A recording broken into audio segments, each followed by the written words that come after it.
অলির শুভ দৃষ্টি হয়ে যখন এভাবে বদলে যায় জীবন। আলহামদুলিল্লাহি রাব্বিল আলামিন, সালাতু ওয়াসসালামু আলা সাইয়্যিদিল মুরসালিন, আম্মা বা'দু ফাআউযু বিল্লাহি মিনাশ শাইতানির রাজীম, বিসমিল্লাহির রহমানির রহিম।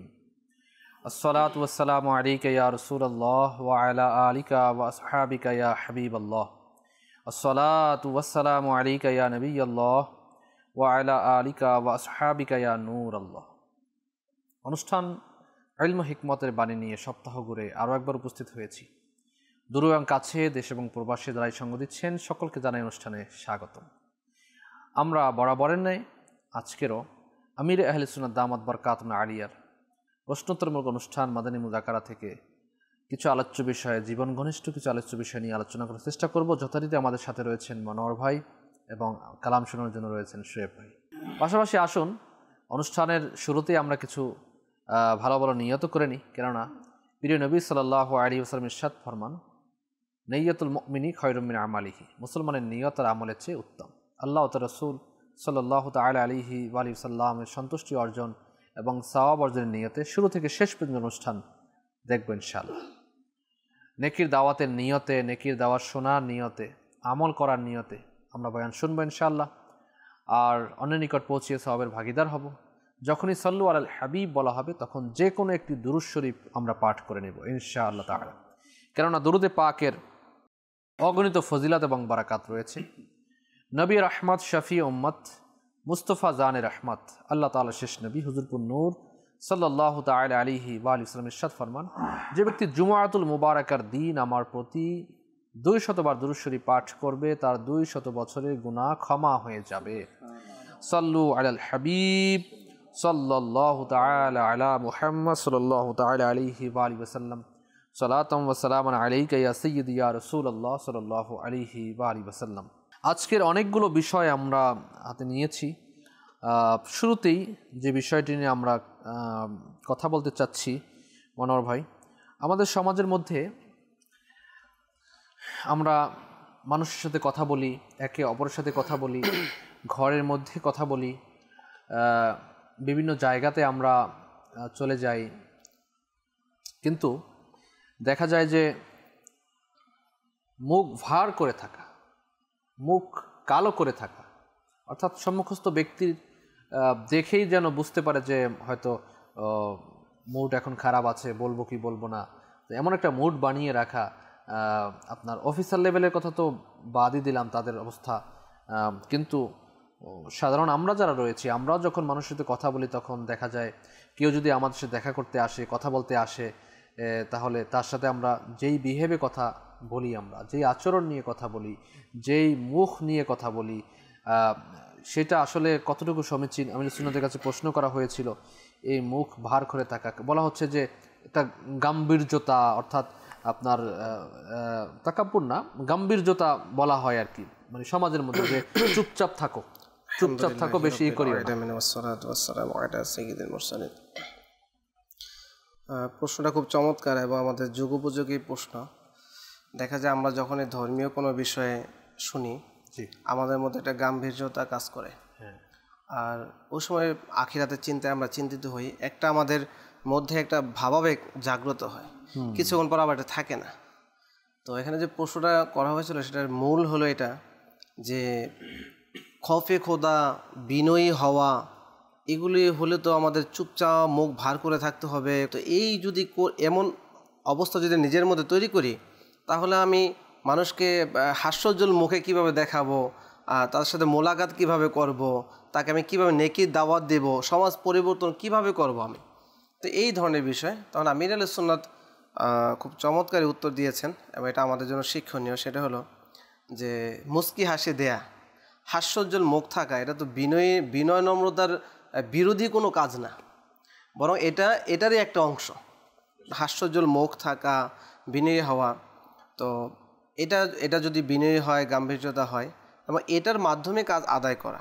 আচ্ছা, দ্বিতীয়ত হলো অযথা বকবক করা, মজলিসের মধ্যে অনর্থক কথাবার্তা বলা, একটা অপ্রীতিকর ঘটনা ঘটানো, এগুলি অবশ্যই এই গাম্ভীর্যতার বিপরীত, বিনয় নম্রতা যাকে আমরা বলি সেটার বিপরীত। আর বাকি মানুষের সাথে হাস্যোজ্জ্বল মুখে কথাবার্তা বলা, মুস্কি হাসি দিয়ে কথা বলা, মানুষের সাথে বিভিন্ন বিষয় নিয়ে নেকির বিষয়ে আলোচনা করা, নেকির দাওয়াত দেওয়া, কথা বলা, মুসাফা করা, আলিঙ্গন করা, এইভাবে যে কাজগুলো আছে এগুলো কোনোটাই সেই বিনয়ী হওয়া, নম্রতার বজায় রাখা, যে ভাবগাম্ভীর্য, এটার বিরোধী কিছু নয়। তো কেউ যদি এই বিষয়টাকে মেনটেন করে তো এটা অবশ্যই ভালো হবে। হ্যাঁ, অনর্থক কথা সব জায়গার মধ্যেই বর্জনীয়। তারপরে চেহারাকে খুব মলিন করে রাখা, কপালকে ভাঁজ করে রাখা, তারপরে দেখা, এইগুলি কখনোই বিনয় নম্রতা হতে পারে না। এরপরে আমির আলাইহিস সালাম যে উদাহরণ দিয়েছেন, আমাদের প্রিয় নবী সাল্লাল্লাহু আলাইহি ওয়াসাল্লাম সবসময় হাস্যোজ্জ্বল মুখে থাকতেন, তারপর মুস্কি হেসে থাকতো। এই জন্য তার একটা গুণবাচক নাম হলো মুতাবাসসিম। ঠিক আছে, তো এই জন্য যে বিষয়টা আমাদেরকে মুস্কি হাসিটাকে অবলম্বন করতে হবে। এক সাহাবী রাদিয়াল্লাহু তাআলা আনহু জীবনেতে এসেছে, সে বাসায় যখন যেত, যেখানে যেত সেখানে মুস্কি হাসতো। তো সাহাবায়ে কেরাম, ঘরের মানুষ যখন জিজ্ঞাসা করতো তুমি সারাক্ষণ মুস্কি হাসো কেন, বলে যে আমি আমার জান এবং পিতামাতা সবাই আমার নবী সাল্লাল্লাহু আলাইহি ওয়াসাল্লামের কদমে কুরবান।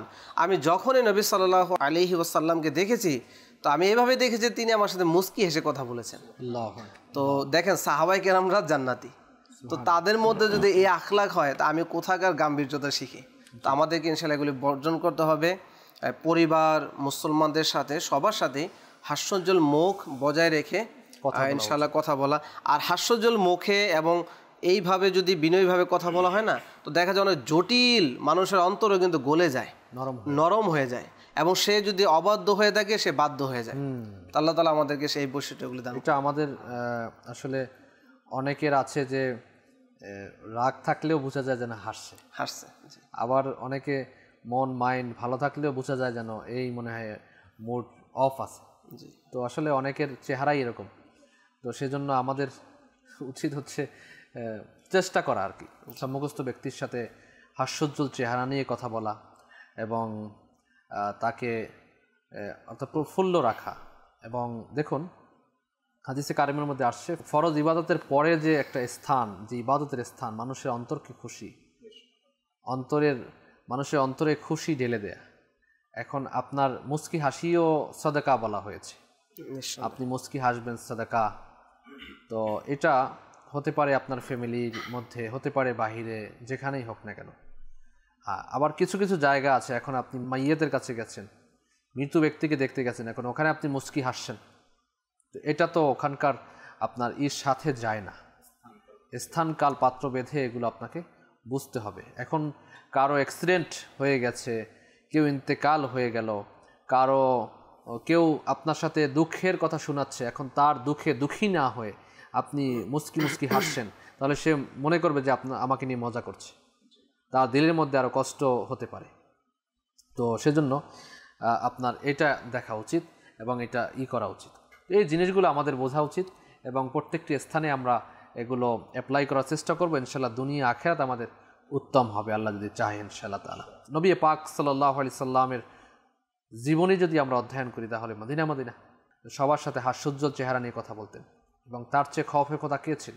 আল্লাহ তাআলার ভয় নবী পাক সাল্লাল্লাহু আলাইহি সাল্লামের চেয়ে কার অন্তরে বেশি ছিল না, থাকবেও না কিয়ামত পর্যন্ত, নাই। তো তারপরেও কি সবার সাথে পেটে মানে ক্ষুধার যন্ত্রণায় পেট মোবারকে পাথর শরীফ বাঁধা, তায়েফের ময়দানে শরীর মোবারক থেকে রক্ত মোবারক ঝরানো, কত কষ্ট। তারপরেও জবান মোবারক থেকে কখনো কারো বিরুদ্ধে এবং আপনার কটূক্তিমূলক, পাশাপাশি কাউকে বদদোয়া দেয়া কিছুই ছিল না। আল্লাহ তাআলা আমাদেরকে নসিব করুক, আমাদের এই আখলাক চরিত্র আমাদের মধ্যে নিয়ে আসা দরকার। আল্লাহ তাআলা আমাদেরকে তৌফিক দিক, আমিন। শেখ হাবিব নাজ্জার রহমতুল্লাহ আলাইহি সাইয়েদুনা ঈসা আলাইহিস সালামের জামানার ছিল, তাকে হাওয়ারি বলা হয়। তো নিঃসন্দেহে একজন আল্লাহ তাআলার নেক বান্দা ছিল, আল্লাহর ওলি ছিল, নবীর সঙ্গী, যেটা আমাদের ভাষায় বলে নবীর সাহাবী। তো তার মাজার শরীফ জিয়ারত করে কিছু ইসলাম বিভিন্ন প্রশ্ন করেছিলেন। তার বিষয়ে আমির আহলে সুন্নাত বলেছেন যে তার বিষয়ে হয়তো নেকের দাওয়াত ও ফায়জানের সুন্নাতের মধ্যে ঘটনা আছে। তো ওই জায়গার মধ্যে দেখিয়ে জিয়ারত কিভাবে করবে বা এই বিষয়ে বিভিন্ন প্রশ্ন করেছিল। তো আমির আহলে সুন্নাত বলেছেন যে যে কোনো জায়গায় আমরা যাই না কেন সেখানে অবশ্যই আদব তো বজায় রাখা, ইসালে সওয়াব করা, তারপরে হাজিরি যে বিষয়টা আছে, ইসালে সওয়াব তো আমরা যে কোনো জায়গা থেকে করতে পারি। হাজিরি উপস্থিত হওয়া সাহেবে মাজার এর সামনে, সেই বিষয়ে আমির আহলে সুন্নাত বলেছেন যে অবশ্যই তার চেহারা বরাবর নিজের চেহারাকে রাখা। বুজুর্গান দিনে বলেন যে তাকে যাতে ঘুরে না দেখতে হয়, তো এইভাবে যাওয়া। তারপর আমির আহলে সুন্নাত খুব চমৎকার একটি কথা বলেছে যে সূক্ষ্ম দৃষ্টি যেটাকে বলে, আমাদের সবার হয়তো এগুলি খেয়ালও থাকে না। আর মাদানী মুজাকারা বরকতই এটা যে আমির আহলে সুন্নাতের মাধ্যমে এমন এমন কিছু বিষয়, সূক্ষ্ম বিষয় আমরা জানতে পারি যেগুলি আমরা কল্পনা করতে পারি না। অনেক পূর্ববর্তী নবীদের উম্মতেরও অনেক জায়গার মধ্যে মাজার শরীফ আছে, কবর শরীফ আছে। তো আমির আহলে সুন্নাত বলেন যে এখন এই যে এই হাওয়ারি এর কাছে যাবে, এখন দেখতে হবে যে আসলে তার চেহারাটা কোন দিকে, কারণ আমাদের তো কিবলা পশ্চিম দিক, আর আমাদের মুখ তো পশ্চিম দিকে করে রাখা হয়। এখন তারটা কি পশ্চিম দিকে না বাইতুল মুকাদ্দাসের দিকে, এটা তো আমরা জানি না। যদি জানা যায় বাইতুল মুকাদ্দাসের দিকে, তাহলে ঘুরে সেই সাহেবে মাজারের সেই চেহারার দিকে হয়ে বাইতুল মুকাদ্দাস পিছে থাকবে, তার দিকে চেহারা থাকবে। তো এইভাবে তো এতটাই মানে সতর্ক থাকা, এতটা আদব বজায় রাখা এবং এই বিষয়ে জানা, তো আল্লাহ ওয়ালাদের শান এটা যে তারা সূক্ষ্মাতি সূক্ষ্ম বিষয়ও জানেন। তো এ থেকে আমাদের যে শিক্ষা, আমরা সাহেবে মাজারের কাছে কীভাবে যাব সেই বিষয়টাও জানলাম, ইসালে সওয়াব করব, যা কিছু তেলাওয়াত হবে সেটা তার আমল নামা যাতে পৌঁছে যায়, রসুল আল্লাহ তাআলা তার মর্তবা মর্যাদা বাড়িয়ে দেয়, তার যারা জিয়ারত করবে তার উসিলায় জিয়ারতকারীদের মাগফিরাত হয়ে যায়, এইভাবে দোয়া করতে থাকা। আর এইভাবেই আপনার এই বিষয়গুলোকে মেনটেন করা। মাশাআল্লাহ, আমরা মাজার শরীফে হাজিরি দেওয়ার ব্যাপারটাও আমরা জানতে পারলাম। আল্লাহ তাআলা আমাদেরকে সঠিক পদ্ধতিতে আল্লাহর ওলিগণের মাজার শরীফে হাজিরি দেওয়ার তৌফিক দান করুন, সকল প্রকার খারাপ কার্যাবলী থেকে আমাদেরকে হেফাজত করুন, আমিন। আমরা অনেক কিছুই তো মানে শিখি, জানি, বুঝি, কিন্তু অনেক সময় দেখা যায় যে আমরা অনেক কিছু পালন করি না, জানি ঠিক কিন্তু পালন করি না। বারবার মাদানী চ্যানেলেও এইসব ব্যাপারে বলা হয়, সুন্নতে রসুল হিসাবে বলা হয়, এবং কিছু সুন্নত আদবও বলা হয়, পদ্ধতিও বলা হয়। এবং যখন দেখা যায় যে এটা মানুষের, আমাদের নেচার এটাই যে কোনো ব্যাপারে যদি লাভ এবং ক্ষতি দুইটা যদি থাকে, লাভ যদি থাকে তখনও করে, আর ক্ষতি যদি থাকে তখনও এ থেকে কিছুটা হলেও আপনার বাধা হয় আর কি। অনেকে আবার এগুলো মানেও করে না, সিগারেটের প্যাকেটে লেখা থাকে মানে পান করলে ক্যান্সার হবে, তারপরেও পান করতে থাকে। তো অনেকের মতো করে থাকে, তারপরেও ক্ষতির দিকটা দেখলে অনেকে একটু আটকে ওঠে এবং সেটা না করার একটা দৃঢ় প্রতিজ্ঞা করার আপনার পায় তারা করে, এবং অনেকে করেও ফেলে। যেমনই একটা আপনার বিষয়বস্তু খুবই এটা জুতা যদি উল্টো থাকে তাহলে যদি সিধা করে দেয়, মানে সোজা করে দেয়, তাহলে 10 নেকি পাওয়া যাবে কিনা, এটার ব্যাপারে প্রশ্ন করা হয়েছিল। এ প্রসঙ্গে আমির সুন্নাত কিন্তু অনেকগুলো দিক নির্দেশনা দিয়েছেন। সেটা হচ্ছে যে জুতা যদি উল্টো থাকে তাহলে এটা সোজা করে দেওয়া উচিত, আর জুতা যদি উল্টো থাকে এটা আপনার গরিব হওয়ার একটা লক্ষণ বলা হয়েছে, যে সম্পদ কমে যাওয়ার, গরিব হয়ে যাওয়ার লক্ষণ। এজন্য কেউ যদি কারো জুতা উল্টো দেখেন, ঘরের হোক, বাইরে হোক, মসজিদে হোক, তো উচিত হচ্ছে যে এটা কি সোজা করে দেয়া। এবং 10 নেকি যে হয় এটা কোনো ভিত্তি নেই বলে আমির সুন্নাত এটাই বলেছেন। এবং বিশেষ করে পাগড়ি এবং পায়জামা, এই পাগড়ি এবং পাজামা পরার পদ্ধতি আমির সুন্নাত বয়ান করেছিলেন। জি, পাগড়ি সবসময় দাঁড়িয়ে পড়তে হবে, আর পায়জামা বসে পড়তে হবে। তো আমাদের সমাজে কিন্তু এইটা পাজামা প্যান্ট যেটাই হোক কেউ বসে পড়বে, এটা কিন্তু এটা পায়জামার অধীনে চলে আসছে, সালোয়ার, প্যান্ট ইত্যাদি। তো বলা হয়েছে, আব্দুল হক মুহাদ্দিস দেহলভী রহমতুল্লাহ তাআলা তার কিতাবে লিখেছেন, এর রেফারেন্সে এসেছে যে যদি কোনো ব্যক্তি এর উল্টা করে, বিপরীত করে, তাহলে তার এমন রোগ হওয়ার সম্ভাবনা রয়েছে যেটার কোনো চিকিৎসা নেই। আর এই বিষয়ে তিরমিজি শরীফের হাদিসে পাকও এসেছে যে আল্লাহ নবী সাল্লাল্লাহু আলাইহি সাল্লাম হাদিসে পাকের মধ্যে ইরশাদ করেছেন, বিষয়বস্তু কিছুটা এমন যে আল্লাহ পছন্দ করেন না, এই বিষয়ে আসছে, আল্লাহ এই বিষয়টা পছন্দ করেন না যে উল্টা পোশাক, এভাবে উল্টা কাজ করা, যেটা এই পাজামা এবং এই পাগড়ির বিষয়টা। মানে কেউ যদি পাগড়ি শরীফ বসে পড়ে আর পাজামা যদি দাঁড়িয়ে পড়ে, তাহলে তার এমন রোগ হবে যার চিকিৎসা নেই। আল্লাহ হেফাজত করুক। দর্শক শ্রোতা, আমরা হয়তো অনেকে এটা নতুন শিখতে পারি, নতুন শুনতে পারি, তারপরেও আমল করি আমরা ইনশাআল্লাহ। পাজামা হোক, প্যান্ট হোক, সালোয়ার হোক, মহিলা হোক, পুরুষ হোক, যারাই আমরা রয়েছি, আমরা এটা বসে পড়ি। চেয়ার রয়েছে অথবা খাট রয়েছে অথবা নিচেই বসে যান, বসে তারপরে আপনি কি প্রথমে ডান পা তারপরে বাম পা, সুন্নত পদ্ধতিতে যে ডান সাইডে মানে ডান দিক থেকে শুরু করা সুন্নতে মোবারাকা রয়েছে, সেই নিয়তে আমরা ভালো ভালো নিয়ত সহকারে পর্দা মেনটেন করব, ফরজ তরক যেন না হয়ে যায় সেদিকে লক্ষ্য রাখবো, সেই হিসাবে ভালো ভালো নিয়ত সহকারে আমরা এগুলো কাজ করি। পাশাপাশি পাগড়ি তো আর মহিলারা বাঁধবে না, পুরুষই বাঁধবে। তো পুরুষ যারা আমরা পাগড়ি বাঁধবো, তো অনেকে দেখা যায় বসে বসেই পাগড়ি বাঁধে, খুলে গেছে বসে বসেই বাঁধে। তো এটা এরকম করা যাবে না, দাঁড়িয়ে পাগড়ি বাঁধতে হবে, এটা আমাদের নিয়ম।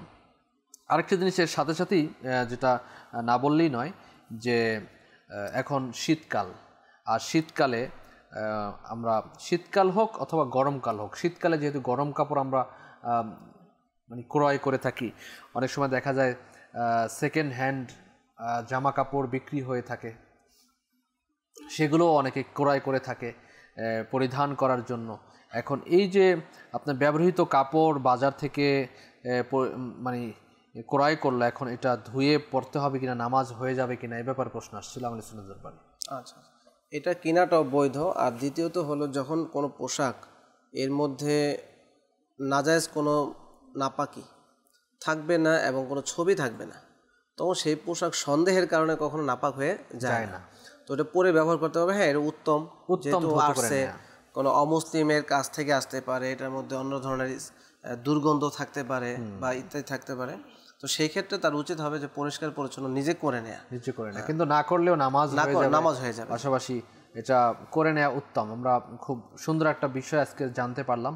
তো যারাই আমরা কাপড় কিনবো অথবা কিনবো, নতুন অবস্থায় হোক অথবা ব্যবহৃত কাপড় হোক, যেগুলো বাজারে কিনতে পাওয়া যায়, ব্যবহৃত কাপড় ওয়াশ করেই বিক্রি করে ওরা, তারপরেও যেটা আমরা বলতে চাচ্ছি সেটা হচ্ছে যে শরিয়াতের পরিভাষায় সন্দেহের মানে কিছুটা যে রয়েছে, সেই সন্দেহ প্রবণতার মধ্য থেকে আপনি এটাকে নাপাক বলতে পারবেন না, এটাকে পাকই বলতে হবে, নামাজ পড়তে পারবেন। পাশাপাশি যেটা এখানে বলা হয়েছে যে তাকওয়ার বিষয় হচ্ছে যে আপনি কি নিজে ধৌত করে নিন, পরিষ্কার পরিচ্ছন্ন, নিজে স্যাটিসফাই হয়ে তারপরে করে নিন, এটা উত্তম রয়েছে।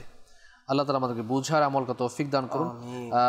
মনোহর ভাই, অনেকে আমাদেরকে কলও করে থাকেন, আমরা কলও শ্রবণ করে থাকি, কল শুনে নেই ইনশাআল্লাহ তাআলা, এরপরে আমরা শোয়েব ভাইয়ের কাছে আসবো, কালামও শুনবো ইনশাআল্লাহ তাআলা, এবং অনেকগুলো বিষয়বস্তু রয়েছে, আমরা আরও চাচ্ছি যে শর্ট আমরা ইনশাআল্লাহ এগুলো খুবই জীবন ঘনিষ্ঠ, এগুলো আমাদের জানা অতীব জরুরি রয়েছে, প্রয়োজনীয় রয়েছে। ইনশাআল্লাহ তাআলা জানবো, শিখবো, আমল করবেন ইনশাআল্লাহ। জি, কল চালিয়ে দিন।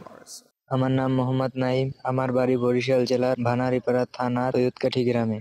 আমি আজকের অনুষ্ঠান দেখছি, খুব ভালো লাগছে। আলফা সানি হুজুর রয়েছেন, আপনাদের ধন্যবাদ এমন একটি অনুষ্ঠান উপহার দেওয়ার জন্য। মাশাআল্লাহ, আল্লাহ তাআলা বরকত দিক আপনাকে, আপনি আমাদেরকে কল করেছেন।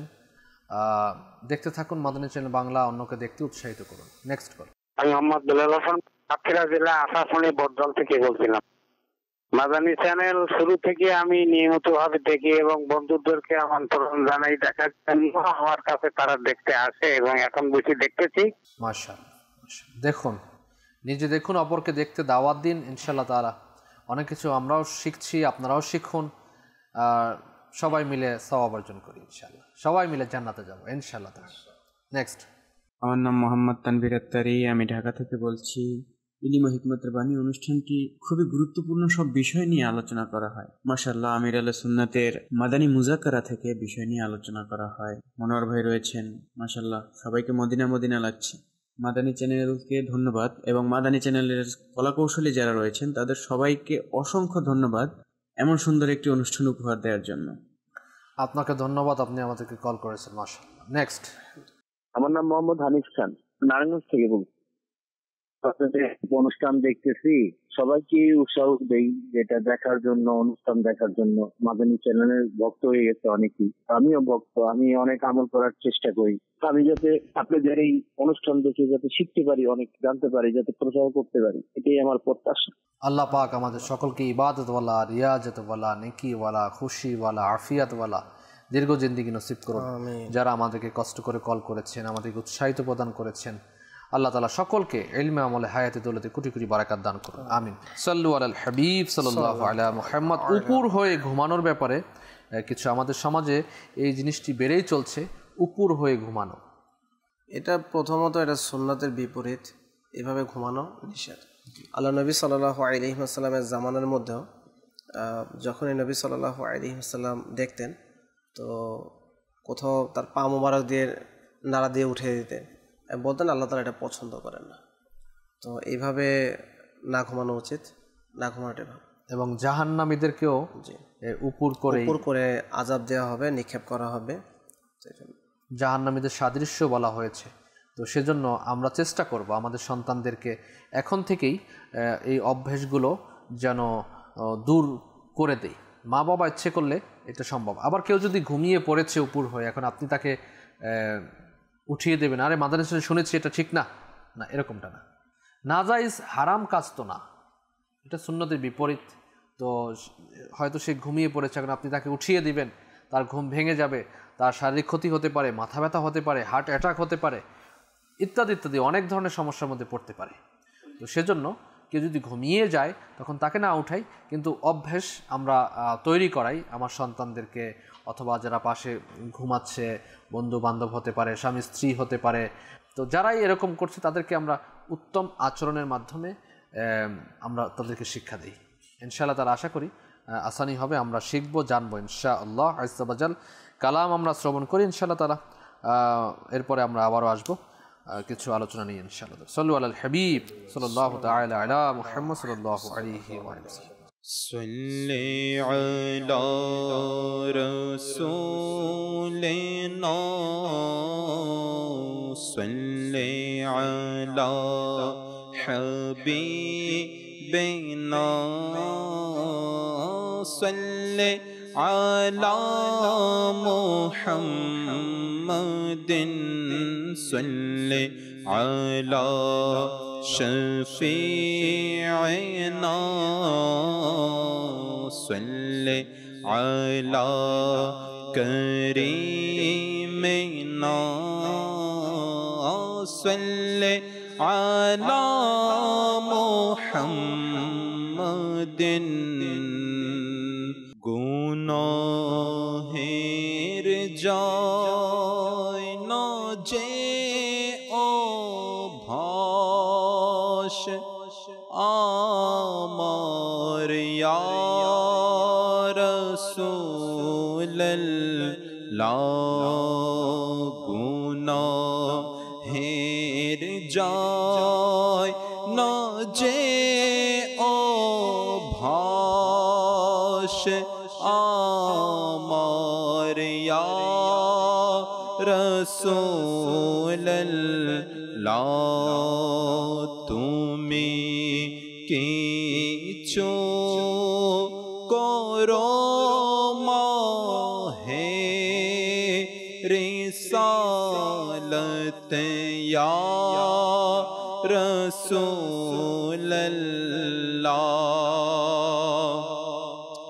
গুনাহের প্রতি যেন হয় ঘৃণা মরিয়া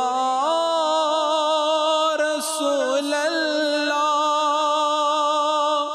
গুনাহের প্রতি যেন হয় ঘৃণা মরিয়া রাসূলুল্লাহ, প্রতিটি বদ স্বভাব যেন ছুটে যায় রসূলুল্লাহ প্রতিটি বোধ স্বভাব যেন ছুটে যায় ইয়া রাসূলুল্লাহ গুনাহ করে করে মন হলো পাতর অধিক শক্ত গুনাহ করে করে মন হলো হায় পাতর দিক শক্ত গুনাহের হয়েছে মনে অভ্যাসিয়া রাসূলুল্লাহ গুনাহের হয়েছে মনে অভ্যাসিয়া রাসূলুল্লাহ মরিতে চাই আমি আকা সবুজ গুম্বজের ছায়াতে ইয়া রাসূলুল্লাহ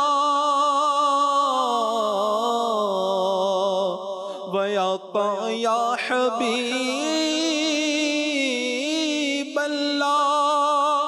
মরিতে চাই আমি আকা সবুজ গুম্বজের ছায়াতে স্বদেশে যায় যদি মোরে কি হবে ইয়া রাসূলুল্লাহ স্বদেশে যায় যদি মোরে কি হবে ইয়া রাসূলুল্লাহ মরণ কালে আমি আকা যেন না হয়ে যাই বারে বাদ মরণ কালে আমি আকা যেন না হয়ে যাই বারে বাদ রেখো আমার ঈমান তুমি সালামত ইয়া রাসূলুল্লাহ রেখো আমার ঈমান তুমি সালামত ইয়া রাসূলুল্লাহ তোমার রবের কসম আমি উপযুক্ত জাহান্নামের তোমার রবের কসম আমি উপযুক্ত জাহান্নামের তোমার রবের কসম আমি উপযুক্ত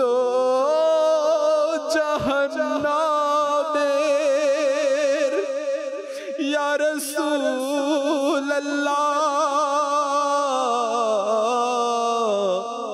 ওয়া ইয়া হাবিবাল্লাহ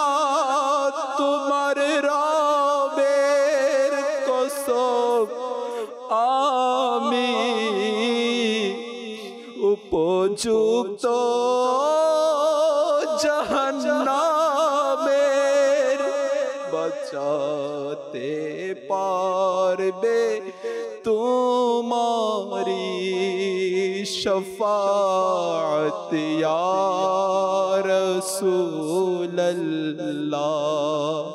বাঁচাতে পারবে তোমারি শফাআত ইয়া রাসূলুল্লাহ দুনিয়ার ভালোবাসায়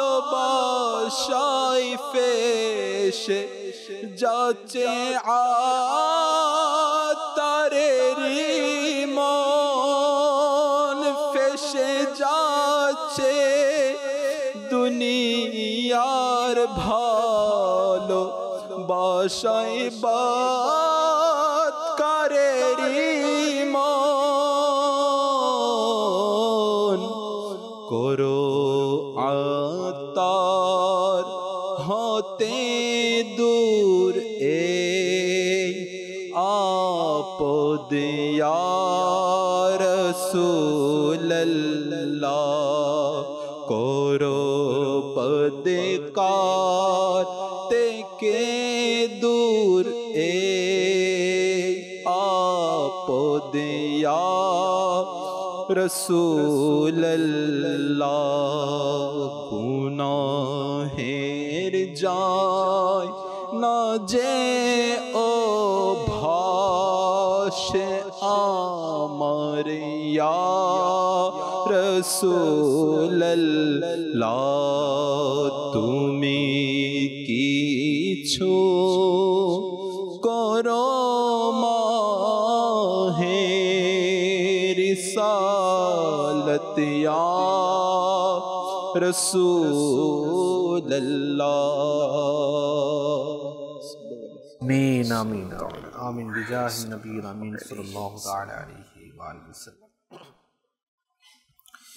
আল্লাহ পাক আমাদের গুনাহের রোগ থেকে শিফা দান করুন, আফিয়াত নসিব করুন, আমাদেরকে বেহিসাব মাগফিরাত দান করুন। আমিন। সাল্লু আলাল হাবিব সাল্লাল্লাহু তাআলা আলা মুহাম্মদ সাল্লাল্লাহু আলাইহি ওয়া আলিহি ওয়াসাল্লাম। সালাতুম ওয়া সালামুন আলাইকা সাইয়্যিদি ইয়া রাসূলুল্লাহ সাল্লাল্লাহু আলাইহি ওয়াসাল্লাম। মনোর ভাই, খুব গুরুত্বপূর্ণ একটি টপিক, জি, মুসলমানের অবশিষ্ট খাওয়ার ব্যাপারে। এটা দুর্ভাগ্যবশত আমাদের সমাজের মধ্যে এটা এখন কমে যাচ্ছে, নাই বললেই চলে। আপনি ঘরের মধ্যে দেখুন, হোটেলের কথা তো আলাদা, কারো খাবার কেউ রেখে দিল আর খেয়ে নিবে, এটা তো কোশ্চিনকালেও এটা সম্ভব না হয়তো আমাদের এখানে। কিন্তু ঘরের মধ্যেও এখন দুর্ভাগ্যবশত দেখা যায় মা পানি পান করে রেখেছেন, সন্তান খায় না, বাবা পানি পান করে রেখেছেন, অন্য কেউ খাচ্ছে না, এক ভাই পানি পান করে রেখেছেন, ওই গ্লাসে ওই যতটুকু পানি রয়েছে ওই পানির মধ্যে আবার পানি দিয়ে পান করবে তা না, ওই পানি ফেলে দিবে, তারপরে আবার নতুন পানি নেবে, তারপর পান করবে। এটা তো স্রেফ মানে পানির ব্যাপারে। খাবার তো ছেড়ে গেলে হয়তো ছোট অবস্থায় সন্তান খাবার ছেড়ে দিয়েছে, মাই মেখেছিল, মা খেয়ে নিয়েছেন, এটা আলাদা একটা কথা। কিন্তু এখন বর্তমান সমাজের যে প্রেক্ষাপট আপনি ভালো করে জানেন, কি বলবেন? আল্লাহ পাক আমাদেরকে এই ধরনের যে আমাদের সংকীর্ণ মন মানসিকতা আর এই ধরনের চিন্তাধারা থেকে আমাদেরকে বেরিয়ে আসার তৌফিক দান করো। পূর্বে আমরা দেখেছি এবং শুনেছি, কিতাবে আমরা পড়েছি, বুজুর্গানের দিন একজন অপরজনের খাবার, অবশিষ্ট খাবার খাওয়ার জন্য তারা ব্যতিব্যস্ত হয়ে যেতেন, বরকতের মাধ্যম মনে করতেন, শিফা তাদের অর্জিত হতো। জি, আল্লাহ হযরত রহমতুল্লাহ তাআলা আলাইহি ফতোয়া রেজবিয়া শরীফের মধ্যে এই বিষয়ে অনেক দীর্ঘ আলোচনা করেছেন। এর মধ্যে এটাও এনেছেন যে হাদিসে পাকের মধ্যে এটা শিফা বলা হয়েছে, কিন্তু এটা আসলে আমিরুল ইসলাম যেটা ব্যাখ্যা করেছেন, এটা কি আল্লাহ নবী সাল্লাল্লাহু আলাইহি ওয়াসাল্লামের পাক জবানের মাধ্যমে কিনা, আর সাহাবায়ে কেরামের যেগুলি আছে সেগুলিকেও হাদিস বলা হয়। এইভাবে প্রকৃতপক্ষে হাদিস শরীফ কিভাবে এসেছে এটা জানা নেই। দ্বিতীয়ত এটার ব্যাখ্যার মধ্যে এইভাবে বলা আছে কিনা সেটাও নেই। ফতোয়ার কিতাবের মধ্যে এসেছে যে ফতোয়ার কিতাবের মধ্যে মুমিনের জুঠা, এটার মধ্যে শিফা আছে। এই বিষয়বস্তু নিয়ে বিভিন্ন ধরনের এই ধরনের আলফাজ কথাবার্তা এসেছে। জি, তো এই হিসেবে আমরা বুজুর্গানের দিন যেহেতু এইভাবে পদ্ধতি অবলম্বন করতেন, খাবার খেতেন, অবশিষ্ট খাবার, সেটা আমরাও খেয়ে থাকি এবং ইনশাল্লাহ খেয়ে যাব। এভাবে শিফা অর্জিত হয়। আর আরেকটা বিষয় যে ভক্তির মাধ্যমে, আদবের মাধ্যমে এটা অনেক কিছু অর্জিত হয়। জি, তো এই জন্য আমাদের মুসলমানদের খাবার, বিশেষ করে যেটা আপনি বললেন যে মুসলমান বিশ্বাস করলে অনেক কিছু হয়, সে বিষয়ে একটা ঘটনা পরে বলবো। এর আগে বলবো যেটা সেটা হলো যে মা খাবার খেয়েছে, সে মায়ের মুখের খাবারটা আমি খেতে পারবো না, এই ধরনের কনসেপ্ট চিন্তা আমার মধ্যে আছে কি, মানে আমার মধ্যে আমি কীভাবে ধারণ করে রেখেছি। বাবা, ভাই, বোন সবাই মিলে, দাদা দাদি যারা আছে, আমাদের তো উচিত যে যখন আমরা কেউ অসুস্থ হয়ে যাই, তো সেটা কারো বুজুর্গানের দিন, আমার মুরব্বী যারা আছে তাদের থেকে কিছু খাবার খেয়ে নেয়া, শিফার নিয়েতে হতে পারে শিফা। এই বিষয়ে আমির আল সুন্নাত অনেক কালাম করেছেন যে ফতোয়ার কিতাবে শিফা বলতে এই শিফার কথাই বলা হয়েছে যে বাহ্যিক রোগ বা ইত্যাদি, কিন্তু বাহ্যিক আমাদের গুনাহের, অভ্যন্তরীণ গুনাহের রোগও আছে। হ্যাঁ, আল্লাহ চাইলে সেটার উসিলায় গুনাহের রোগেরও শিফা মিলে যেতে পারে। আর অবশিষ্ট খাবার আমরা যেভাবে ফেলে দেই, অপচয় হয়, অপচয় হলে সেটা গুনাহ হয়। সে থেকে বেঁচে থেকে যদি আমাদের এমন হয় প্রবণতা, আমি ঘরে করতে আছি, সবাই খাবার দিচ্ছে, কিন্তু আমার খাবারটা যদি ওই পরিমাণ নেই, আমি জানি যে আমার বাচ্চাকে আমি খাবার দেবো, সে থেকে যাবে। পিতামাতার এই কাজ করেও সন্তানের খাবারটা খেয়ে নেয়, ঠিক আছে। তো এখন আমাদের করণীয়কে, যদি বৃদ্ধ বাবা মা থাকে তাদেরকে খাবার দিলাম, হ্যাঁ, তো পর্যাপ্ত খাবার দিলাম, দেওয়ার পর আমি জানি আমার বৃদ্ধ বাবা মা সব খেতে পারে না, দাদা খেতে পারে না, দাদি খেতে পারে না, কিন্তু কম দেওয়া এটা আমার কাছে যুক্তিযুক্ত হচ্ছে না। তো দিলাম, দেওয়ার পর দেখা যায় তাদের খাবার যেটা থেকে যায় সেটা নিয়ে আমি খেয়ে নিই। আল্লাহ চাহে তো জাহিরি বাতিন উভয় শিফা মিলতে পারে। আর এই ধরনের একটা ঘটনা আছে না যে ডাকাতের এক দল যারা সুফি দরবেশ সেজে একটা আশ্রমের মধ্যে গেল, যেখানে যে মুসাফিরখানা, বিশ্রামাগার যেটাকে বলা হয়, গেল। যাওয়ার পর ওখানে কি হলো, তাদেরকে সেই ব্যক্তি ওখানে যে ছিল সে মেহমানদারি করালো। মেহমানদারি করানোর পরে কি হলো, সংক্ষেপে বলছি, মেহমানদারি করার পরে তারা যখন চলে গেল, তো ওই ব্যক্তি কি হলো, তার একটা মাজুর, যে বিকলাঙ্গ জি অ্যাবনরমাল ছিল, জি প্রতিবন্ধী যাকে আমরা, সেই ডাকাত দল তারা তো পরিচয় দিয়েছে কি আল্লাহওয়ালা হিসাবে। তো ওই ব্যক্তি, এই যে ডাকাত দল ছিল তাদের অবশিষ্ট যে খাবার ছিল এবং পানি ছিল, সেটা সেই বিকলাঙ্গ বাচ্চাটাকে খাবার খাইয়ে দিল এবং সে পানি মালিশ করে দিল। পরে যখন সেই ডাকাত দল ফিরে আসলো, আসার পরে তারা সেই বাচ্চাটাকে দেখছে এখন খেলাধুলা করছে বা দৌড়াদৌড়ি করছে। তো দেখে যে জিজ্ঞাসা করলো, তখন বললো যে এটা তো আপনাদেরই উসিলা হয়েছে। কিভাবে? তো বলা হলো, আপনারা যে অবশিষ্ট খাবার রেখেছেন, আমি জানি যে আল্লাহওয়ালাদের খাবারের মধ্যে শিফা থাকে, আমি তো এই ভালো ভালো নিয়েতে আমি খাবার খেয়েছি, আপনাদের বরকতে, খাবারের বরকতে আমার ছেলেকে আল্লাহ শিফা দান করেছে, সুস্থ হয়ে গেছে। তখন এর পরিণামটা কি হলো, তখন সেই ডাকাত দল আল্লাহর কাছে তওবা করলো। তারা আল্লাহ তাআলা সেই প্রকৃত দয়া দেখতে পেল যে আমরা ছদ্মবেশে এসে আমাদের খাবার যদি এমন ভক্তি ভরে খাওয়ানোর পরে এই ফজিলত অর্জিত হতে পারে, তা আমরা আর কত নাফরমানি করবো, আমরা হাকিকে আল্লাহর দরবেশ হয়ে যাই, আল্লাহওয়ালা হয়ে যায়। তারা তওবা করে নেকির পথ ধরল। তো এই জন্য যে বিষয়টা যে অবশ্যই আমাদের উচিত, আমরা বুজুর্গানের দিনে মাজার শরীফে যাই, সেখানে গেলেও দেখা যায় সেই দরবারের আশেপাশে আল্লাহ তাআলা রহমত বর্ষিত হয়, সেখান থেকে কিছু কিন্তু নিয়ে আসি। তো কিছু বাসায় নিয়ে আসার সুন্নাত, পাশাপাশি বুজুর্গানের দিন, তো এটা তো যেমন সোনায় সোহাগা, তো এইভাবে যদি নিয়ে আসি আমরা তাবারুক হিসাবে, ইনশাআল্লাহ আমাদের উপকার হবে ইনশাআল্লাহ। খুবই গুরুত্বপূর্ণ কথা।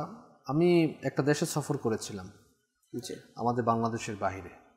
তো সেখানে সব জায়গাতে এরকম না, একটা জায়গাতে এরকম আমি দেখেছি যে কেউ খাবার খেয়ে যদি কিছু রেখে যায়, অবশিষ্ট খাবার রেখে যায়, তো অন্য কেউ এসে আবার খেয়ে নেয়, মানে ফেলে দেয় না, ডাস্টবিনের মধ্যে কোনো খাবার যেতে দেয় না। আরব দেশে এখনো অনেক জায়গার মধ্যে প্রচলিত আছে যে খাবার একসাথে দেয়া হয়, তো খাবার খাচ্ছে, খাওয়া শেষ আরেক গ্রুপ এসে খাবে। ওখানে আলহামদুলিল্লাহ আমাদের দাওয়াতে ইসলামের মধ্যেও আলহামদুলিল্লাহ কিন্তু এমন মাদানী কাফেলা বলি, কোর্স বলি, দিনী কাজের মধ্যে কোথাও শাইখে তরিকাত আমির আল সুন্নাত দাওয়াত ইসলামী প্রতিষ্ঠাতা আবু বিলাল মুহাম্মদ ইলিয়াস কাদেরী দামাত বরকাতুল আলিয়া, ওনার শিক্ষাও এটা যেন খাবার নষ্ট না হয়েছে। কেননা হাদিসে কারিমের মধ্যে আসছে, মা আয়েশা সিদ্দিকা রাদিয়াল্লাহু তাআলা আনহাকে নবী পাক সাল্লাল্লাহু আলাইহি ওয়াসাল্লাম যখন ঘরে তশরিফ আনলেন, এক টুকরা রুটির টুকরা মাটিতে দেখে, পতিত অবস্থায় দেখে বললেন, হে আয়েশা রাদিয়াল্লাহু তাআলা আনহা, একে সম্মান করো, যার ঘর থেকে এটা বের হয়ে গেছে আর ফেরত আসেনি। তো আজকের রিজিকের যে কমতি, দ্রব্যমূল্যের ঊর্ধ্বগতি, এটা আমাদের জন্যই তো হচ্ছে। আমাদের খাবারের অবস্থা কি রয়েছে, একটু নিজেদের ঘর, নিজেদের যে আপনার ডাইনিং টেবিল আমরা একটু দেখি না, যে কত খাবার আমরা ফেলে দিচ্ছি, কত খাবার আমরা নষ্ট করে ফেলছি। আমাদের ঘরের মধ্যে অ্যাবনর্মাল শিশু জন্মগ্রহণ করছে, অথচ কিতাবে বর্ণিত রয়েছে যদি পতিত খাবার তুলে খাওয়া হয়, খাবারের মানে প্লেট থেকে পড়ে গিয়েছে, সেই খাবারটা তুলে খাবেন, আল্লাহ তাআলার বিনিময়ে আপনার সন্তানকে সুস্বাস্থ্যের সাথে দান করবেন। তো কত বড় নেয়ামত! এগুলো কিন্তু আমরা আমাদের সন্তানদের শিখাচ্ছি না, আমরা কিন্তু এগুলো থেকে অনেক দূরে চলে যাচ্ছি। এই কাজগুলো একটু আমরা দৃষ্টি দিই, যারা এই মুহূর্তে আমাদের সঙ্গ দিচ্ছেন, সাথে রয়েছেন, আমি সকলকে বলবো নিজেরাও সচেতন হই, অপরকেও আমরা এই ব্যাপারে উদ্বুদ্ধ করি। খাবার বিয়ে বাড়িতে আল্লাহ মাফ করুক, কত খাবার নষ্ট করা যায়, সেই আপনার ইতে থাকা হয় যে খাবার নষ্ট করতে হবে, খাবার শর্ট পরানো যায় কিভাবে, তাদের মানসম্মান কিভাবে নষ্ট করা যায়, সেই কাজ আমরা করে থাকি। তো এই কনসেপ্টগুলো আমরা বাদ দিয়ে সুন্নতে রাসূলের মধ্যে চলে আসি। খাবার যতটুকু দরকার, যতটুকু প্রয়োজন আমরা ততটুকু নেই। যে যদি খাবার রেখে দিয়েছে সেটা আমরা কি আবার করে খাওয়ার চেষ্টা করি। কিছু যে অবশিষ্ট খাবার থেকে যায়, নষ্ট হয়ে যায়নি এখনো, তো সেই খাবারটা আমরা আবার গ্রহণ করি, অথবা সংরক্ষণ করার ব্যবস্থা করি, আমরা ডাস্টবিন পর্যন্ত না নিয়ে যাই। আর যদি ফেলে দিতেই হয় তাহলে এমন জায়গায় ফেলে দেই যাতে করে বিড়াল, কুকুর, গবাদি পশু, পাখি, মাছ, তারা যেন এই খাবারগুলো খেয়ে নেয়, অপচয় যেন না হয়ে যায়, নষ্ট যাতে না হয়ে যায়, এদিকে আমরা যথেষ্ট খেয়াল রাখি। আল্লাহ ইনশাল্লাহ আমাদের রিজিকের মধ্যে বারাকাত দান করবেন। দেখবেন যে রিজিকে বরকত হয়ে গেলে দ্রব্যমূল্যের ঊর্ধ্বগতি কমে যাবে ইনশাআল্লাহ তাআলা। বরকত হবে, কম লাগবে, কম কিনবেন, অটোমেটিক্যালি সব কিছু ঠিক হয়ে যাবে। সুন্নতের উপর আমল করলে, সুন্নতে আজামত রয়েছে, আমলে বারাকাত রয়েছে ইনশাআল্লাহ তাআলা। আল্লাহ পাক আমাদেরকে তৌফিক দিক। আমি বলতেছিলাম ওখানে যে কেউ যদি রুটি রেখে যায়, হাফ রুটি অথবা হাফ, তখন বলতে হয় না, অনুমতিও নিতে হয় না, মানে ওখানে রেখে গেছে, এর মানে হচ্ছে সে আর খাবে না, অন্য কেউ এসে ওখানেই বসে যায় এবং খেয়ে নিত। এটা দেখে আমার খুব ভালো লাগছে। এখনও মনে করেন ফর এক্সাম্পল আমরা 3-4 জন হোটেলে গেলাম না, এখন হয়তো কোনো কিছু নিলাম, এখন আমরা খেতে পারছি না, এখন একটু অবশিষ্ট রয়ে গেছে, এখন এইটা হোটেল বয়কে আমি প্রায় বলি, অনেক সময় আমি ফয়জানের মধ্যে নিয়েও আসছি, আপনার রুটির টুকরা অর্ধেক অথবা নিয়েও আসছি আলহামদুলিল্লাহ। তো যখন বলি না তখন আমাদের চেয়ে থাকে, অন্য লাগছে যেন আমরা অনেক বড় একটা অন্যায় কাজ করে ফেলছি, যে অবশিষ্ট খাবারটা আমি নিয়ে যাচ্ছি প্যাকেটিং করে, পার্সেল করে নিয়ে যাচ্ছি, মানে তাদের চোখে মুখে একটা কেমন একটা মানে অবস্থা থাকে। কিছু করার নাই, তো আমি একটু তো ডাস্টবিনে ফেলতে পারি না। জি জি। তো আমরাও এভাবে করি। আপনি হোটেলে খাচ্ছেন আজকের পরিবার নিয়ে, ওখানে কিছু রুটি বেঁচে গেছে, কিছু গোশত বেঁচে গেছে, আপনি হোটেল বয়কে বলুন, বাবা এটাকে আপনি প্যাকেট করে দিন, আমি বাসায় নিয়ে যাব। আপনি বাসায় নিয়ে আসুন, বাসায় নিয়ে এসে আপনি ফ্রিজিং করুন, আবার গরম করে খেয়ে নিন। আপনি খেতে পারছেন না, অন্য কাউকে দিয়ে দিন, ইনশাআল্লাহ তাআলা এর মধ্যে বারাকাত হবে ইনশাআল্লাহ তাআলা। আল্লাহ তাআলা আমাদেরকে বুঝার এবং আমল করার তৌফিক নসিব করুন, আমিন। সাল্লু আলাল হাবিব সাল্লাল্লাহু তাআলা আলা মুহাম্মদ সাল্লাল্লাহু আলাইহি ওয়া আলিহি ওয়াসাল্লাম। সমাজের মধ্যে মনোহর ভাই, গত মাদানী মুযাকারাতে একটা প্রশ্ন করা হয়েছিল, খুবই জটিল প্রশ্ন। এটা একটু না বললেই নয়। আমাদের সমাজের মধ্যে আস্তে আস্তে করে ইবাদতের দিকে মানুষের মনোযোগ কমে যাচ্ছে। বিভিন্ন অনুষ্ঠান জন্য, বিভিন্ন কিছুর জন্য, আপনার বিভিন্ন প্রোগ্রামের জন্য, বিভিন্ন পার্টির জন্য, পার্টি চলছে, প্রোগ্রাম চলছে, এদিকে ইবাদতও করতে হচ্ছে, ইবাদতকে বর্জন করে আমরা এটাকে গ্রহণ করে দিই। শীতকালীন সময় এখন বিয়ের পার্টি আছে, বিভিন্ন পার্টি, ম্যারেজ ডে রয়েছে, ইত্যাদি ইত্যাদি। তো কেউ আবার বিভিন্ন জায়গায় ঘুরতেও যাচ্ছে। তো এই যাওয়ার নামে, পার্টির নামে, আপনার অনুষ্ঠানের নামে ইবাদতকে আপনার জলাঞ্জলি দেয়া হচ্ছে, ইবাদতকে বর্জন করা হচ্ছে। আবার কেউকে বলতেও শোনা যায়, আরে নামাজ তো প্রত্যেক দিনের জন্যই আছে, কিন্তু এই প্রোগ্রাম তো আজকের জন্য। জি, এখানে আপনার খুবই মুফতি সাহেব গুরুত্বপূর্ণ অ্যান্সার দিয়েছিলেন, আপনি হয়তো শুনেছেন, যে বা যারা এই ধরনের কথা বলে থাকে নামাজকে হালকা মনে করে। কেউ খেলছে, এখন খেলাধুলো করবে, রাত জেগে খেলাধুলো করবে, এখন শীতের সিজন, খেলাধুলো করছে রাতেও, মানে লাইট জ্বালিয়ে খেলাধুলো করছে নওজোয়ান। এখন আবার কোনো পার্টির আয়োজন হচ্ছে, এখন বলে আরে নামাজ তো ডেলি পড়া হচ্ছে, এটা তো আর ডেলি না। আসলে বিষয়টা হলো এখানে ধর্মীয় অনুষ্ঠান হোক বা ধর্মীয় অনুষ্ঠানের বাইরে, বা ধর্মীয় অনুষ্ঠানের নামে অধার্মিক যে কার্যক্রম হয়, দেখা যায় অনেকে গান বাদ্য, নারী পুরুষ একত্রিত হয়ে দেখা যায় ধর্মীয় কালামই পড়ছে, ধর্মীয় যেই গজল যেগুলিকে বলে সেগুলি করছে, কিন্তু রাত পার করে দিচ্ছে, নামাজের ওয়াক্তর কোনো খেয়াল নেই। তো এইসব ক্ষেত্রে দেখা যায় অনেক সময় এই ধরনের কথাবার্তা আসে। তারপর আপনি যেটা বললেন, এটা আমাদের খেলাধুলার কোনো প্রোগ্রাম হতে পারে বা যে কোনো কিছু। তো সেই ক্ষেত্রে দেখা যায় যে নামাজের ওয়াক্তগুলি দিয়ে খেয়াল রাখা হয় না, এমনভাবে আপনার প্রোগ্রামটা সেট করা থাকে যে মূল যেন যেটাকে বলে মূল আনন্দ তারা উপভোগ করবে, সেটা গুনাহের প্রোগ্রাম হোক বা নেকের প্রোগ্রাম হোক, মূল যে আনন্দ উপভোগ করবে সেই টাইমটাই যেন একেবারে নামাজের সেই গুরুত্বপূর্ণ টাইমের মধ্যে। জি, ঠিক আছে। তো এই সব ক্ষেত্রে দেখা যায় অনেকে এর মধ্যে ধার্মিকতার ছোঁয়া তার মধ্যে থাকতে পারে, মন মানসি থাকতে পারে। তো বলতে পারে যে ভাই, উদাহরণস্বরূপ এখানে একটা দিতে পারি, যেমন ঈদে মিলাদুন্নবী লাইটিং করলো বা অন্য কোথাও বাসার কোনো কাজের হচ্ছে, সেটা মিলাদ মাহফিলও হতে পারে। তো দেখা যায় অনেকে দেখবেন যে এই সব কাজের ক্ষেত্রে খুব আগ্রহী, কিন্তু যদি বলে ভাই চলো এখন নামাজ পড়ে আসি তারপর কাজগুলি করবো না, হ্যাঁ, তো তাদের ক্ষেত্রে এই কথা বের হতে পারে, ভাই এই অনুষ্ঠান তো সবসময় আসে না, আমি সাজাই, আপনি চলে যান নামাজ পড়তে, ঠিক আছে। তো এইভাবে বলতে পারে, আবার ওই অনুষ্ঠানগুলির ক্ষেত্রে বলতে পারে। তো মূল কথা হলো যেটা মুফতি একরাম যেটা বলছেন, এবং এই বিষয়টা যে আমরা প্রথমত এই ধরনের বাক্য আমরা বলবো না। আমাদের যদি ওয়াক্ত থাকে আমরা ওয়াক্তের মধ্যে পড়ে নেব, কাছে মসজিদ থাকলে আমার যদি ওয়াজিব হয়ে থাকে আমরা আদায় করব। সার্বিকভাবে নামাজের প্রতি অবশ্যই আমরা খেয়াল রাখবো। আর যদি কখনো অপারগতার সাথে এদিক হয়, হ্যাঁ স্বীকার করবো যে হ্যাঁ আসলে আমাকে নামাজটার দিকে প্রাধান্য দেওয়া উচিত ছিল, কিন্তু আমি যেতে পারিনি, এটাকে অনুতপ্ত বলবো, অনুশোচনা বলবে, পরবর্তী তওবার একটা স্টেপ হবে।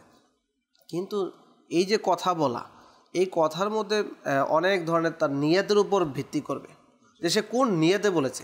কিন্তু যদি এই শব্দটা যদি আমরা না বলি তাহলে ভালো হবে, নিরাপত্তা এক চুপ, যদি আল্লাহ না করুক ফরজিয়াতকে অস্বীকার করা, নামাজকে হালকা মনে করে কথা বলা। জি, যদি এই বিষয়টার মধ্যে তার মধ্যে অন্তরে এটা নিয়ত থাকে, পাশাপাশি তার বাক্যের মধ্যে এটা প্রকাশ করে যে ওই যে আপনি যেটা বললেন যে নামাজ তো পড়ি, নামাজ তো ডেলি প্রোগ্রাম তো প্রোগ্রাম তো প্রতিদিন আসে না। তো এর মধ্যে যদি তার নিয়ত এটা থাকে যে হালকা জানা, ফরজিয়াতকে অস্বীকার করা বা হালকা জানা, তো সেই ক্ষেত্রে তার ক্ষেত্রে হুকুম লেগে যাবে যে কোনো বিষয় তার কথার প্রেক্ষাপটে। তো আমাদের মনে রাখতে হবে যে এই প্রসঙ্গে একবার আলোচনা হয়েছিল যে কেউ মনে করে যে আমি মুসলমান, বাবা মুসলমান, দাদা মুসলমান, এখন আমি যা খুশি তা করি, আমি মুসলমান থাকবো, মুসলমানের তা বজায় থাকবে। তো এটা আমির আল্লাহ সুন্নাহ দীর্ঘ উত্তর দিয়ে বুঝিয়েছেন, কিন্তু আসলে এমন না যে ইমান জবান এর একটা কথার মাধ্যমে চলে যেতে পারে, আবার 70 বছর 80 বছর আল্লাহ রাসূলের বিরোধিতা করেছে, মুসলমান ছিল না, কিন্তু বিশ্বাস করে সে কালিমাটা পড়ে নিল, সে সেই ইসলামের মধ্যে দাখিল হয়ে গেল। তো এই জন্য যে বিষয়টা আমাদেরকে এই ধরনের বিষয় শিক্ষা গ্রহণ করতে হবে, জবানকে হেফাজত করা অভ্যাস যদি আমরা করে নেই, অনর্থক কথা থেকে বেঁচে থাকা শুরু করি, তাহলে এই ধরনের বাক্য ইনশাআল্লাহ আমাদের মুখ দিয়ে বের হবে না। আসলে আমাদের কথা বলার ক্ষেত্রে, কর্মের ক্ষেত্রে, কথার ক্ষেত্রে খুবই বুঝে শুনে মেপে কথা বলতে হবে। আমিরে আহলে সুন্নাত বলেন পেহলে তোলো বাদ মে বলো, অর্থাৎ প্রথমে চিন্তা করো তারপরে কথা বলো। চিন্তা আমাদের অবশ্যই করতে হবে, আমার জবান দিয়ে যে কথা বলেছি সেই কথাটা আসলে কোথায় গিয়ে আপনার ঠেকবে, সেই জিনিসগুলো আমাদের জানতে হবে, বুঝতে হবে। আর নয়তো দেখা যাবে আমাদের ঈমান বরবাদ হয়ে যাচ্ছে, কুফরি হয়ে যাচ্ছে, এদিকে মুরতাদ হয়ে যাচ্ছে, কেউ ইসলাম থেকে খারিজ হয়ে যাচ্ছে, তো কেউ আমার থেকে নারাজ হয়ে যাচ্ছে, কেউ আমাকে বাস মারও দিয়ে দিতে পারে। হ্যাঁ, কথার কারণে মানুষ মারও খেয়ে দেয়। আল্লাহ তাআলা হেফাজত করুন, আল্লাহ তাআলা আমাদের জবানে হেফাজত দান করুন, আফিয়াত নসিব করুন, কথা বুঝে শুনে শিখে বলার তৌফিক দান করুন। আমিন বিজাহিন নবীর আমিন। সাল্লু আলাল হাবিব সাল্লাল্লাহু তাআলা আলা মুহাম্মদ সাল্লাল্লাহু তাআলা আলাইহি ওয়া আলিহি ওয়াসাল্লাম। অলির শুভ দৃষ্টি হয়ে যখন এভাবে বদলে যায়